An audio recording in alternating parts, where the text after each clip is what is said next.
Hi friends, this is 5 Minutes Tech YouTube channel. Here is OnePlus Nord smartphone.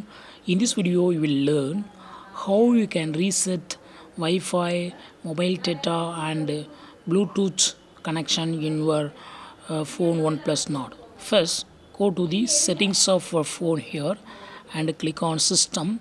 Then click on Reset options and click on Reset Wi-Fi, mobile, and Bluetooth. This will reset all network settings including Wi-Fi, mobile data, Bluetooth. Click on reset settings. It will ask your pattern for confirmation. Try your pattern and again you go to click on reset settings here. If you are sure, click reset settings and please wait.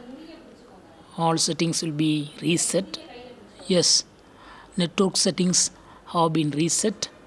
So in this way you can easily do general reset like Wi-Fi, mobile data, and Bluetooth connection for your phone OnePlus Nord. That's all friends. Thanks for watching. Bye.